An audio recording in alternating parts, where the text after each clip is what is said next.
но и думаю, дружные. Дружные? Да. Молодцы, потому что дружба – это самое ценное богатство в нашей жизни. Ребята, а теперь возьмите круглый листочек, который у вас есть. На чистую сторону этого смайлика давайте нарисуйте свою улыбку, пожалуйста.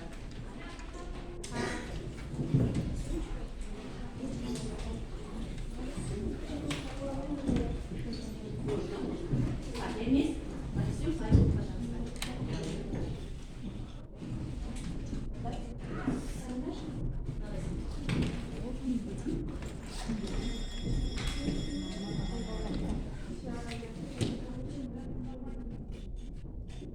Все, нарисовали? Да. Хорошо.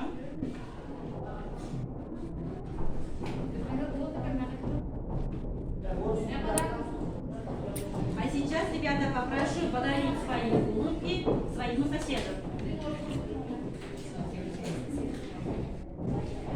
Подарите свои улыбки своим соседу, пожалуйста.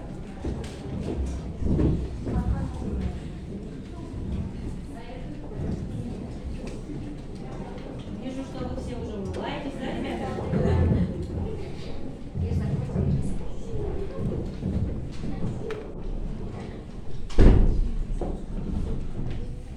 Ребята, скажите, пожалуйста, вам не кажется, что в нашем классе стало еще более светлее?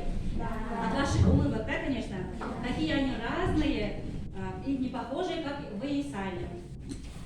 Поэтому, ребята, у нас в народе говорят, улыбка ничего не стоит, но дорого ценится. Поэтому, ребята, я призываю всех вас почаще улыбаться к соседу, к друзьям, к родителям. Согласны со мной? Да. Молодцы. А теперь, ребята, скажите, пожалуйста, вот каждый день человек просыпается с какой-то целью, да? Например, я, Нурманова Нурай Маштанбековна, учительница русского языка и литературы, которая работает в Лилекском районе, в средней школе имени Ташпулта Джапарова. Сегодня я приехала целью, чтобы познакомиться с вами поближе, и хочу вас поближе познакомиться с великим, состоящим поэтом русской поэзии с Александром Сергеевичем Пушкиным. А теперь, какова ваша цель? И мне мақсатта, если мне круг, и мне мақсатта келдіңіз. Больше узнать о Можно? Угу. Больше узнать о Пушкине. Хорошо. Дальше. Например, Ленин, ты как думаешь? С какой целью? Ну, чтобы больше узнать о Пушкине и учиться. Молодец. Хорошо. Асима, твоя цель? Моя цель, я хочу, чтобы что-то новое учиться и изучать что-то новое. Угу. Хорошо. Jasmina, пожалуйста. Я хочу с вами познакомиться и узнать подробнее о Пушкине. Молодец. Хорошо. Марлен, пожалуйста. Моя цель это узнать больше. Угу. Хорошо, ребята. А вот, я хочу, ребята, сегодня развивать творческое воображение. Хочу обогащать и развивать ваш читательский опыт. Так, давайте, ребята, немножко мы с вами тогда повторим пройденного материала. Потому что имя Александра Сергеевича Пушкина уже вам знакомо. Да? Например, вы в 6 классе вы проходили, познакомились с стихотворением «Зимняя дорога», «Зимнее утро» и «Зимний вечер». Хорошо. Так. Ну, дорогие мои ученики, так как вы уже знаете, что в данное время экологическая проблема – это у нас самая глобальная проблема в мире, да? Сегодня я хочу сочетать прекрасное с полезным, то есть в течение урока мы с вами будем собирать мусор. Представьте себе, что это ваше село Харагла, да? Смотрите, у нас очень здесь красивая природа, у нас здесь зимняя картина, но, к сожалению, здесь полно мусора. То есть в течение урока вы должны собирать по одному мусору. Хорошо? Так. У русских говорят, ребята, повторение, мать учения. Чтобы окунуться в мир Александра Сергеевича Пушкина, я предлагаю вам работать с упражнением «Говорящие числа и слово». Так вот, ребята. Смотрите. Александр Сергеевич Пушкин, «Зимний вечер», 1799 год. Алина Родионовна, 1837 год и Села Михайловская. Теперь ваша задача. Вы должны угадать факты, которые связаны с этими словами, с этими числами. Давай, пожалуйста, Денис. Марина Родионовна была нянькой Александра Сергеевича Пушкина, и она была с ним всегда, даже когда Александр Сергеевич Пушкин был в шутке. Хорошо. Вы согласны? Да. Хорошо. Пожалуйста. Я знаю. Так, Айзат, пожалуйста. В 1799 году Пушкин родился в Москве. Молодец, хорошо. Айзат, возьми нас, пожалуйста. Так, дальше у нас зимний вечер, 1837 год и село Михайловское. Какие факты вы знаете, которые связаны вот с этими числами, словами? Вспомним свой 6 класс. Ну, пожалуйста, Асима. В 1757 году он умер. 800, да? Да, В 1837 году он умер. Молодец, хорошо, возьми мусор, пожалуйста. Дальше. Зимний вечер и село Михайловское. Так, давайте. Так, Айнадик, например, пожалуйста. Зимний вечер. Вот как это словосочетание связано с именем Пушкина? Пожалуйста, Симхан. Конечно, это его стихотворение. Возьми. Хорошо. А теперь у нас есть там село Михайловское. Пожалуйста. Так, Алмек, да? Алмек. Село Михайловское его отправили из-за того, что он писал стихотворение о свободе. Хорошо. В 1824 году. Да? Алмек, возьми. Хорошо, молодец. Молодцы, ребята.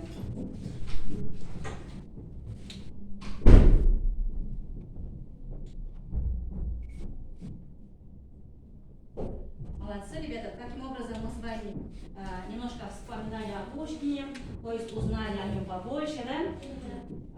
Ребята, как вы думаете, вот каждая времена года, она красива по-своему, да? А как вы думаете, ребята, Александр Сергеевич Пушкин любил какая времена года он любил больше всего? Как вы думаете? Можно я? А что? Осень. Хорошо. Зимой. Да, хорошо, молодцы. Оказывается, ребята, Пушкину очень нравилась зима и осень. Когда читаешь его стихотворение об этом времени года, ребята, то чувствуешь, как наслаждается поэт красотой и величественным видом заснеженной природы. Он с любовью описывает притихшие леса, скованные льдом реки и опустевшие дороги. Для Пушкина зима – это время веселых забав, хрустящего мороза и, конечно же, радостного смеха. Как он любовался зимой, вы еще познакомились в 6 классе, да? Когда вы познакомились с сотворением «Зимний вечер», «Зимнее утро», «Зимняя природа».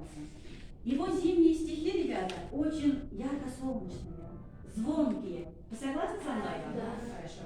Они приглашают читателя не просто полюбоваться картиной заснеженных полей, но и выйти во двор, покататься с горок, поиграть в снежки, словом, сполна насладиться всеми прелестями, которые дарит нам настоящая снежная зима. А сегодня, ребята, мы с вами на этом уроке еще раз увидим советом. Стихотворение «Зима» Александра Сергеевича Пушкина написано 1826 года. Оно является у нас фрагментом романа Евгений Онегин. Но с давних времен это стихотворение воспринимается уже как самостоятельное произведение. Его можно назвать бытовой зарисовкой, навеянной реалией русского севера, потому что в период написания автор пребывает уже в псковской ссылке. Поэт создает картину радостного оживления.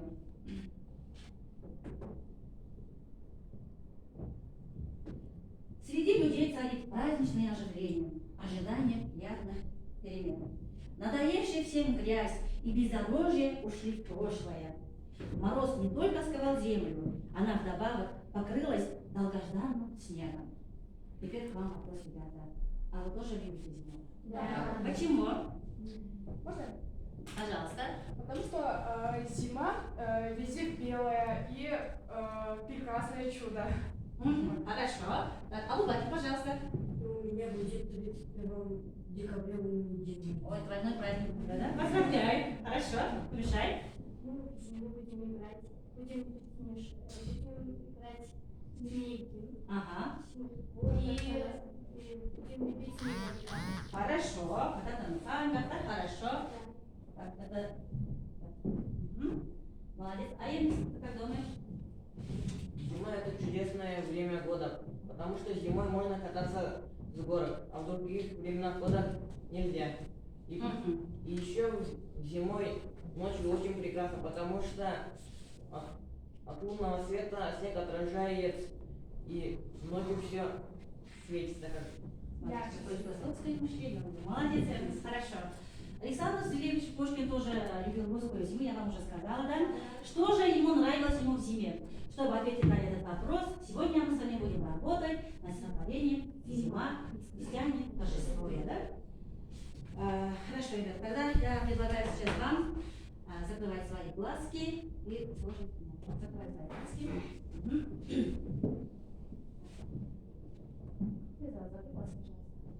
Косы сжималась. Зима. Крестьянин торжествуя. Зима. Крестьянин торжествуя. На дровнях обновляет путь. Его лошадка, снег почуя, идется рысью как-нибудь. Бразды пушистые взрывая, летит кибитка удалая. Ямщик сидит на облучке, в тулупе, в красном кушаке. Вот бегает дворовый мальчик, салазки жучку посадив. Шалун уж за морозы плачет. Ему и больно, и смешно. А мать грозит ему окно.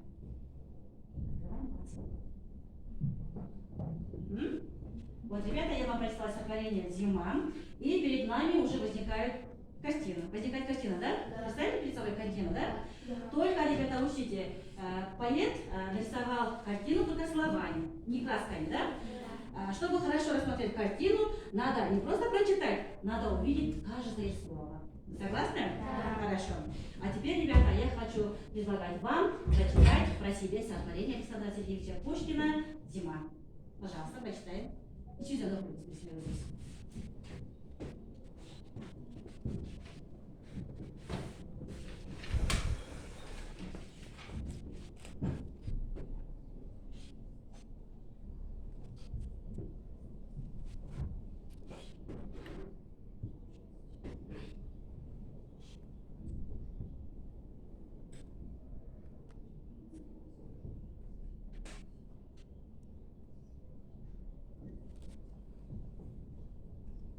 Все, прочитали?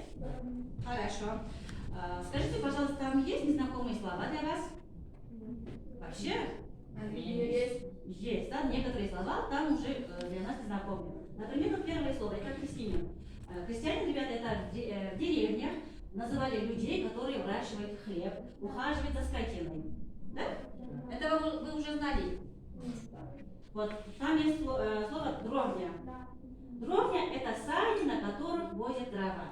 Вот он тащит дрова, начинаете. Молодцы. Рысью. Вот здесь, да, плетется рысью как-нибудь. Рысью – это легкий шаг лошади, без понукания. Аттың жүріші бұл. Рысью. Это типа Торголов. Бразды, морозы снега, изима. Соқоның тіліп кеткен жол. Соқо деген білеміз бе? Жер айдағаннан жол из болып қалды. Мороз деді у нас. Так, дальше у нас кибитка. Там есть слово кибитка? Да. Кибитка – это крытая повозка на санях. Джавок, где арава екен. Внутри стояла печка, которую топили пассажиры, чтобы не замерз. Потому что мы с вами знаем, что русская зима – это не подарок. Да? Дальше. Ямщик. Это почтальон. Это возница на почтовых ямских лошадей. А облучек, вот сиденье для ямщика вот здесь. Это называется у нас облучек, да? Запоминайте слова, ребята? Хорошо. Так. Уже там у нас есть тулуп и кушак. Ушак – это пояс. Бельгода пояс. Бельгод. Салазка. Вот бегает здоровый мальчик, салазки жучку посадить. Салазка – это у нас маленькие ручные санки. А жучка – это кто, как вы думаете? Это собака, да? А шалун эмикер? Тентек. Молодцы, ребята. Хорошо. Значит, ребята, мы с вами сейчас познакомились с некоторыми непонятными словами. А теперь давайте мы с вами еще раз прочитаем стихотворение теперь по цепочке и представим перед собой картину. Давайте начнем с Ачурика, пожалуйста. Цепочками договоримся. Можно помочь?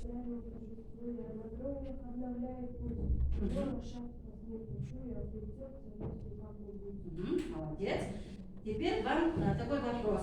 Как вы думаете, почему крестьяне торжествуют? Потому что зима уже, зима пришла. Можно я? Или вот эта зима. Можно я? Хорошо. Так, ты как думаешь, Мишель? Им все работает. И они не работают, они отдыхают. Мгм. Только что мы сказали, что вот уже грязи нет на дорогах. Как вы надеетесь? Это хорошо. Так, а вот ты как думаешь, почему крестьяне торжествуют? И не очень понятно. Потому что он не будет работать и Да? в зиме так весело. Ага, зимой, да? Может быть, но крестьяне работали еще и зимой, и летом, и вовсе не весной. Хорошо, и вниз. Крестьяне торжествуют, потому что пошел снег, а снег только зимой есть.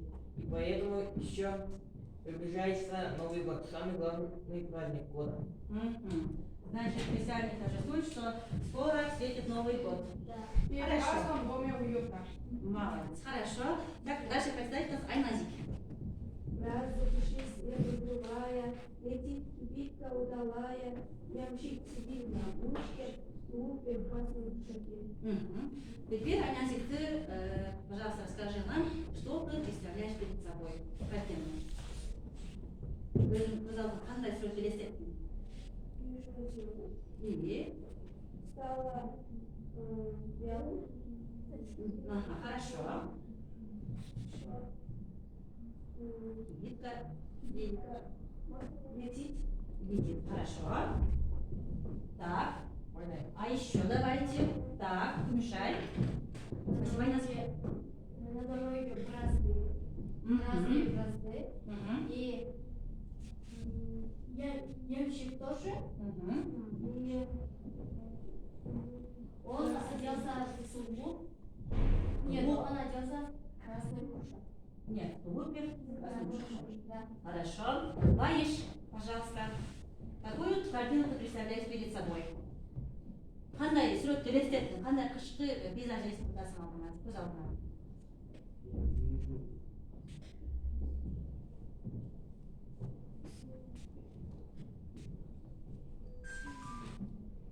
Молодец. Давай. Спасибо. Ваиш. Разы прям пушистые и везде белая. Да. Ага. И еще в клубе в красном кушаке. Это я представляю, это человек одевается, когда зимой и Рождество в красном вот так одевается. То есть праздничное настроение приключается как бы, да? Да, да. В красном ушаке. Мгм. Хорошо, молодец. Ежа, давай прочитаем. вот бегает родная мальчика в салазки, жучку Посадили. Ага. тебя бы коня преобразив, шалуны замиразил, Заморозил пальчик. Ему и больно, и смешно, а мать грозит ему окно. Мгм. О чем говорится здесь? Ежа? О каком мальчике? Можно я? Ну, Ежа?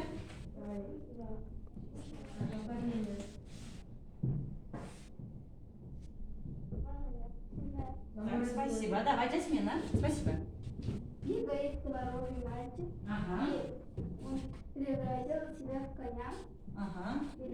и заморозил холод мальчика по-русски. Мгм. Еще. Здесь ребята, мы можем представить перед собой маленьких детей. Да, Своих да, братьев, сестер, может быть, которые с утра до вечера играют на улице, которые матери глазят им, да? Пожалуйста, помешай. Говорят о мальчике Шалуна, и он заморозил пальчик. Мгм. Мать грозит ему в окно, А почему? потому что он заморозил пальчик. Мгм. И говорится о щеночке Жу. Мгм. Хорошо. Спасибо. Почитай. Давай. А,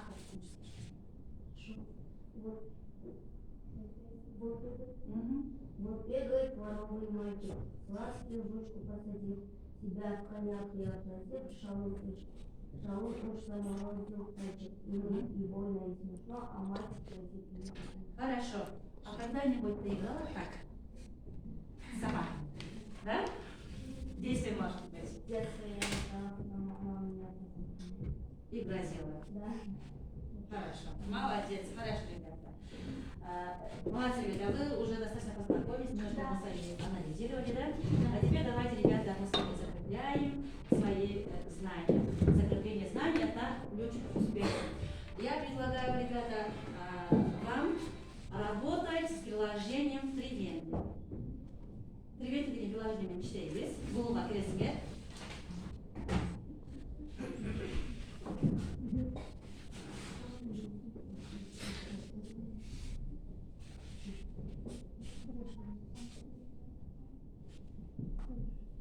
Google.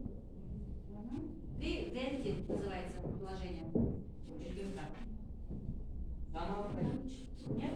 Был, ты уже зашел, да? Я тоже зашла. А все?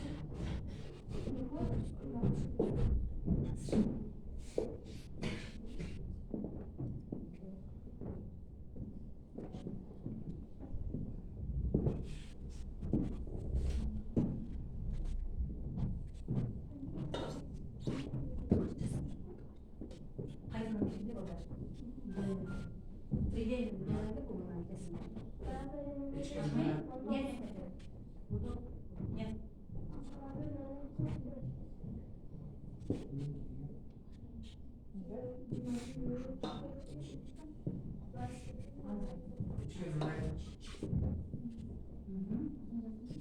Все?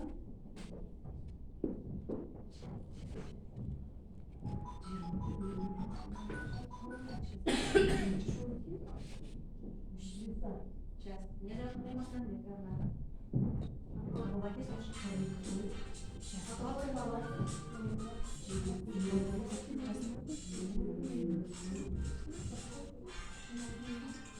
21:00:40 код. Подключились 6 участников. Ага. 12.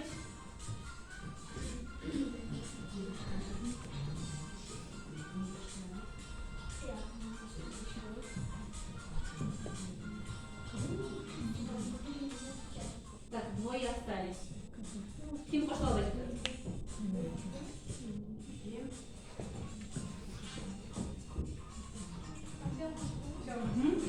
Один участник. Там же 18, а у вас здесь 18 лет. Барин, может, на Все, да? Можно начинать?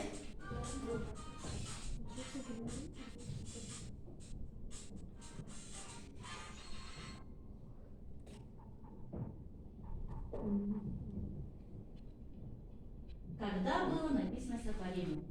1823 год, 1826 год, 1824 год или 1830 год?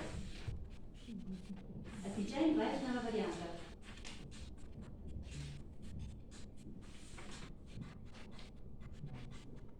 Три, два, один, ноль.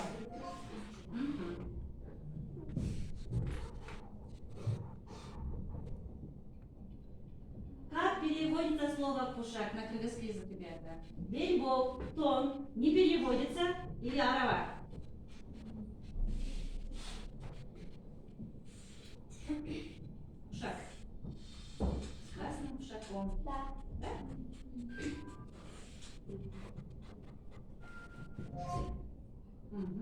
неправильно оказывается. Жучка это кто? Это ямщик, крестьянин, собака или дворовый мальчик.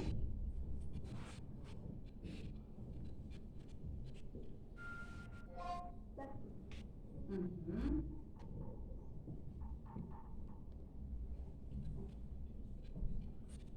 Что изображено на картине? Это тулуп, это кибитка, это салазка или это кушак?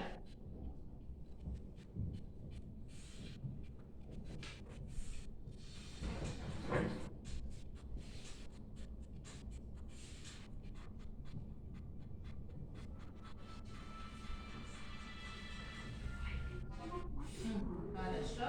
Это была кибитка, да?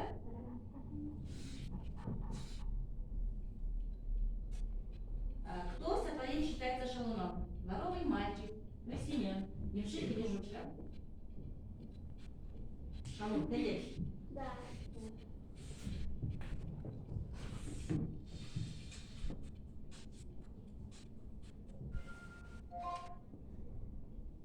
Все? Да. Теперь результат вашего ребята. Так, Абделамитова это кто у нас? Абделамитова Джанлай, да? Так, Джанлай молодец. Занимал первое место. Эрнис Имамалиев. Так, молодец. Второе место у тебя. Жасмина кто? Да. Молодец, Жасмина. Хорошо. А теперь положите свой телефон на край стола, ребята.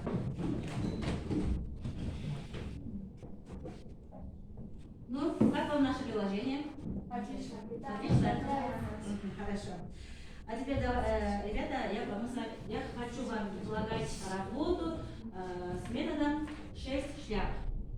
Метод 6 шляп вам знакомый или нет? Нет, да? Хорошо, давайте тогда выбираем по одному шляпу здесь, пожалуйста. Давай, Миша. Телеканал «Пес» нет? Конечно.